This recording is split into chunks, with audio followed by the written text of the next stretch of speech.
फिर से आप सभी का स्वागत है।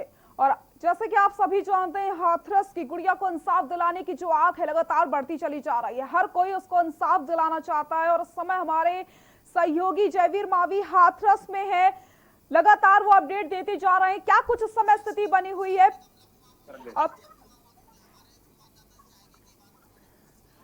और जयवीर मावी, मैं आपके पास आना चाहूंगी। इस समय आला अधिकारी वहां पर मौजूद है, एसडीएम भी वहां पर मौजूद है हाथरस में। मैं आपसे चाहूंगी कि आप उनसे बात करने की कोशिश करें।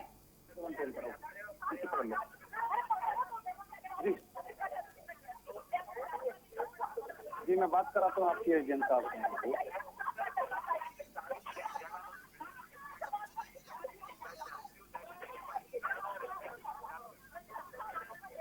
जयवीर, आपको मेरी आवाज आ रही है? जी जी जयवीर, क्या कुछ प्रशासनिक अमला इस समय वहां पे मौजूद है? आप उनसे बात करिए।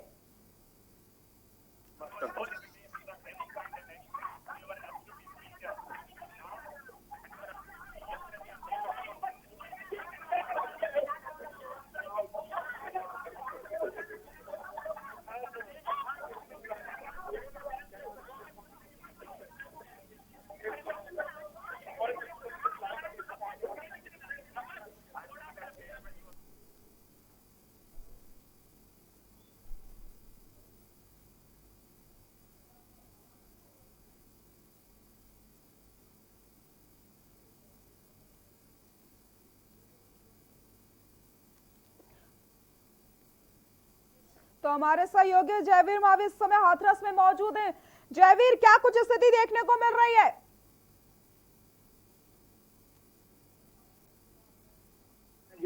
यहाँ पर जो मीडिया को अनुमति दी है, वही मैं आपको बता दूं कि आप तस्वीरों में देख सकते हैं जो आरोपी परिवार हैं, जिन पर आरोप है, उनका कहना है कि जो हत्या की गई थी वो उन्होंने ही की थी, जबकि अगर बात करें तो पीड़ित परिवार ने उनकी हत्या नहीं की थी। जिन पर आरोप लगाए जा रहे हैं वो निराधार आरोप है। मैं आपको बात करा दूं, आप तस्वीरों में देख सकते हैं कि जो आरोप है उनसे भी बात कराऊंगा, जो आरोपी है अभी उनसे बात कर रहे हैं कि किस तरह से उन्होंने आरोप लगाया है। हम आपसे बात कराएंगे। यहाँ पर जो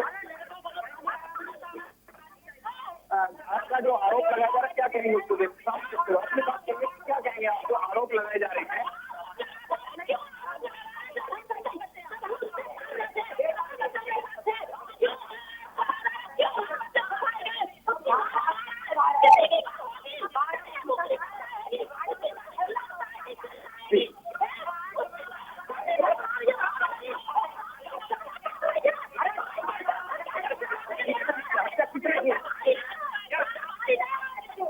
यहाँ पर जो आरोपी परिवार है उनका साफ तौर पर कहना है कि जो हत्या युवती की हुई है वो हत्या उसके भाई और माँ ने की है, और उन लोगों को बचाने के लिए गलत यहाँ पर आरोप इन पर लगाए जा रहे हैं। पीड़ित परिवार जिससे बात करें तो पीड़ित परिवार के अलावा यहाँ पर देख सकते हैं कि तमाम जो वो लोग हैं जिन जो आरोपी पक्ष के बताए जा रहे हैं, इनका साफ तौर पर कहना है कि खुलकर मीडिया के सामने अपनी बात कह रहे हैं कि उन्होंने हत्या नहीं की है, उनके बच्चे निर्दोष हैं। जब पीड़ित परिवार उन पर हत्या का आरोप लगा रहा है, वही जो आरोपी परिवार है वो साफ तौर पर कह रहा है कि उन्होंने हत्या नहीं की है, उनके बच्चे निर्दोष हैं, उन्हें राजनीतिक साजिश के तहत फंसाया जा रहा है। ऐसे में बड़ा सवाल उठता है कि आखिर क्या वजह रही है जो यहाँ पर जो परिवार जो रहा था, जिस तरह से यहाँ पर लगातार हमने पहले भी कहा कि यहाँ पर जो रोका गया था मीडिया को, कहीं ना कहीं कुछ बड़ा ऐसा चीज है जिनको प्रशासन छुपाना चाह रहा था, लेकिन अब सब चीजें सामने आ रही। मैं जिलाधिकारी यहाँ मौजूद है, उनसे भी बात करने का प्रयास करूंगा कि उनका भी पक्ष यहाँ पर रखा जाए कि आखिर जो गांव के जो लोग थे उनकी जो बातें थी कि एक तरह पर जो आरोप लगाए गए थे वो कितने सही थे कितने गलत थे, ये बड़ा सवाल अपने आप में है। जी तरक्की। बिल्कुल जयवीर, मैं आपसे ये जानना चाहूंगी कि उस समय जहां पर आप मौजूद हैं, क्या पीड़ित परिवार का कोई वहां पर मौजूद है? नहीं, अभी यहाँ पर पीड़ित परिवार मौजूद नहीं है, आरोपी पक्ष के लोग यहाँ पर मौजूद हैं और जो साफ तौर पर बार-बार उनसे क्या कुछ सामने निकल करके आया? आपने लोगों से बात करने की कोशिश की? जिस तरीके से मीडिया को अंदर जाने की अनुमति मिल गई है, तो जैसे जैसे आप लोगों से बात करेंगे जयवीर, वैसे वैसे चीजें खुलती ही रहेंगी और सामने आती रहेंगी। क्योंकि मैं आपको बता दूं कि यहाँ पर इसी परिवार से अब से 10 साल पहले भी एक बार वारदात हो चुकी है, जिसमें पीड़ित परिवार जो आज पीड़ित परिवार 10 साल पहले भी पीड़ित परिवार था, आपसी झगड़े में एक व्यक्ति की मौत की थी, परिवार की रंजिश में हो गई थी, जिसको कहीं ना कहीं अब ऑनर किलिंग भी कहा जा सकता है कि जिसको लेकर अब पीड़ित परिवार अपनी उस हत्या का बदला लेने के लिए इन परिवार पर आरोप लगाया जा रहा है। कहीं ना कहीं तस्वीरें जो अब गांव में आने के बाद निकलकर सामने आ रही है, कहीं ना कहीं बड़ा सवाल खड़ा कर रही है। तो कहीं ना कहीं मैं आपको बता दूं कि जिस तरह से जो लगातार बातें चल रही थी, यहाँ पर प्रशासनिक अधिकारी मौजूद हैं, हम इनसे भी बात यहाँ पर करेंगे कि जी जयवीर, आपको मैं रोकना चाहूंगी। और पीड़ित परिवार के परिजनों का क्या कुछ कह रहे हैं, आपको सुनाते हैं। फोन पे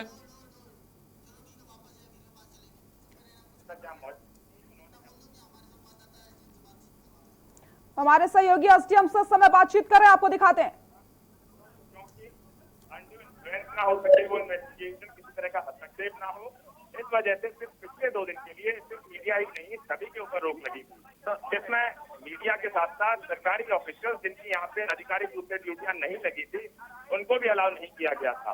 अब क्योंकि एसआईटी अभी के लिए गाँव से जा चुकी है, जैसा पहले मीडिया फ्री थी आने जाने के लिए, अपनी कवरेज करने के लिए, आज से मीडिया स्वतंत्र है, जिससे वो मिलना चाहे मिल सकते हैं, जिससे बात करना चाहे कर सकते हैं, जो सवाल पूछना चाहे बिल्कुल पूछ सकते हैं। सर बड़ा सवाल है कि जिस तरह अभी एसआईटी की टीम है, तो क्या कुछ निकल कर आया है इस मामले में? इस बारे में मैं कुछ नहीं कह पाऊंगा, एसआईटी अपनी इंडिपेंडेंट जांच कर रही है, इसके बारे में मेरा ना तो मुझे पता है इस बारे में, ना मैं प्रक्रिया में शामिल हूँ और ना ही मैं कहने के लिए अधिकृत। सर महत्वपूर्ण सवाल है कि जिस तरह आज मीडिया को यहाँ पर अनुमति दी गई है, क्या राजनीतिक दल के लोगों को, क्योंकि धारा 144 लगी हुई है, तो उनको भी अनुमति दी जाएगी? देखिए, राजनीतिक लोगों को अभी बिल्कुल अलग नहीं है, क्योंकि धारा 144 है, 5 से ज्यादा लोग किसी भी हालत में इकट्ठा नहीं हो सकते। और मीडिया लोगों से भी यही निवेदन है कि आप भी छोटे ग्रुप में ही घूमे, धारा 144 का अनुपालन सुनिश्चित करें, किसी तरह से कानून और व्यवस्था के नियमों की अवहेलना न करें। धन्यवाद। यहाँ पर जो प्रशासनिक अधिकारी है उन्होंने साफ तौर पर स्पष्ट कर दिया है कि अभी की अगर अनुमति की बात की जाए तो केवल और केवल मीडिया को अभी अनुमति दी गई है, सामाजिक संगठन के लोग चाहे राजनीतिक लोग हों उनको अभी अनुमति यहाँ पर नहीं दी गई है। इसकी बड़ा मैं आपको बता दूं कि बड़ी बात है कि अभी तक भी यहाँ अब केवल क्योंकि धारा 144 लगी हुई है, उसके तहत अगर बात करें तो यहाँ पर केवल और केवल जो मीडिया कर्मी है उनको अंदर गांव में प्रवेश की अनुमति दी गई है, उनको अपना पक्ष जानने की अनुमति दी गई है कि वो अन्य लोगों का पक्ष भी जान सके। वही मैं आपको बता दूं कि जितने भी राजनीतिक लोग हैं, क्योंकि धारा 144 का हवाला देते हुए जॉइंट मजिस्ट्रेट ने साफ तौर पर कहा है कि यहाँ पर केवल मीडिया को अनुमति है, और मीडिया के से भी अनुरोध उन्होंने किया है कि ग्रुप में ना जाएं, 1-to-1 कम लोगों के ग्रुप में जाएं, जिससे कि लोगों की बात ना हो। यहाँ पर मैं आपको दिखा दूं कि अब मीडिया को आने के बाद यहाँ पर जो ग्रामीण है किस तरह यहाँ पर मौजूद है, हम इन ग्रामीणों से भी बात करेंगे कि आखिर क्या वजह रही थी। तो भैया आपका बताओ अपनी बात, क्या नाम बेटा?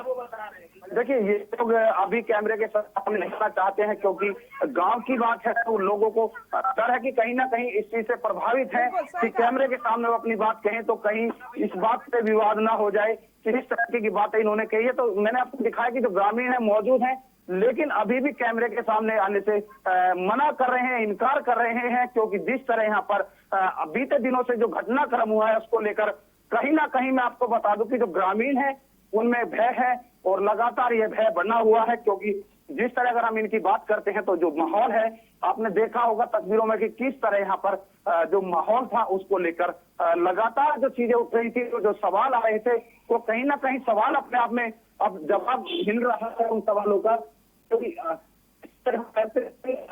जो अभी तक जो चीजें थी वो सामने आई हैं, और जो ग्रामीण है, अब जो वही बड़ी बात बता दूं मैं आपको कि जो पीड़ित था उसके पास हम अभी पहुंचेंगे, लेकिन जो आरोपी परिवार है उनके मकान के सामने, हम घर के सामने मौजूद थे, और आरोपी परिवार भी अपनी बात कह रहा था। आरोपी परिवार लगातार गुहार लगा रहा है कि उनकी गंभीरता से जांच हो, सीबीआई से जांच हो, ताकि जो सही है वो सामने आ सके और उन्हें न्याय मिल सके। क्योंकि उनका साफ तौर पर कहना है कि मैं आपको दिखाता हूं, यहाँ पर जो ग्रामीण है हाथ मन पर निगाह लगाए हुए हैं, तमाम चैनल पर यहाँ पर हाथरस की खबरें दिखाई जा रही हैं।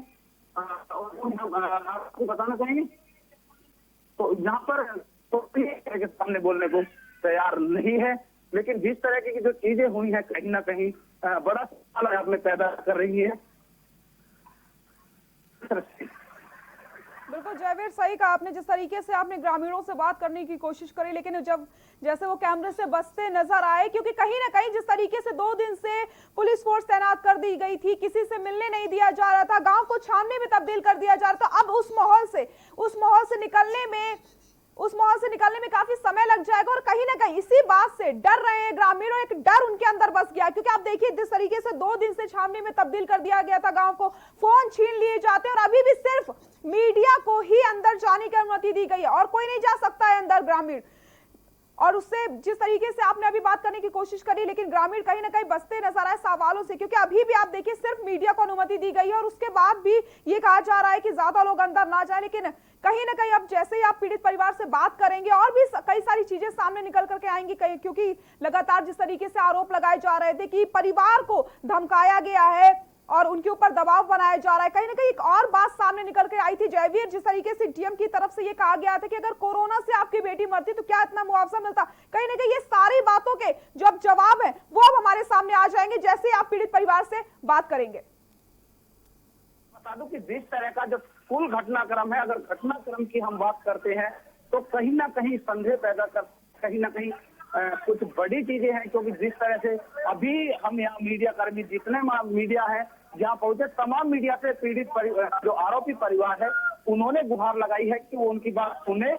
उनका कहना है कि जो उनके जो बच्चे हैं वो निर्दोष हैं, उन निर्दोष बच्चों को यहाँ पर आपसी दुश्मनी के तहत फंसाया जा रहा है, क्योंकि इस परिवार की जो आपस की बात करें तो आपसी दुश्मनी लंबे समय चल रही थी। पहले भी यहाँ पर इन्हीं 2 परिवारों को अगर हम बात करें, जो अभी तक की छानबीन पता लगा है कि इन्हीं परिवार के बीच में आपसी रंजिश में हुई थी, जिसमें झगड़े में एक व्यक्ति की मृत्यु हुई थी। लगभग 10 साल पुरानी ये बातें बताई जा रही हैं। तो इसको लेकर अगर हम जिस तरह का माहौल, जिस तरह की बातें यहाँ पर है, वो कहीं ना कहीं बहुत सारी चीजें हैं। मैं आपको दिखा दूं कि ये गांव की गलियां हैं, यहाँ पर ही केवल कुछ युवा जो मौजूद थे जिन्होंने यहाँ, भैया घर इधर पड़ेगा उसका, लड़की वाले का, लड़की हुई तो वही लड़की का घर है, यहाँ पर मौजूद है जनता, पब्लिक मौजूद है, गांव के कुछ लोग, क्योंकि जिस तरह से गांव में आप पीड़ित परिवार के पास पहुंचने की कोशिश करिए, अपडेट लेने की कोशिश करिए और जानकारी लगातार हमें देते रहिए। यहाँ पर हम एक रुकेंगे एक ब्रेक के लिए और लगातार आपसे जानकारी लेते रहेंगे। तो इस समय हमारे सहयोगी हाथरस में मौजूद है, वो पीड़ित परिवार से मिलने की कोशिश करेंगे, उनसे और भी जानकारी लेने की कोशिश करेंगे। रुकते एक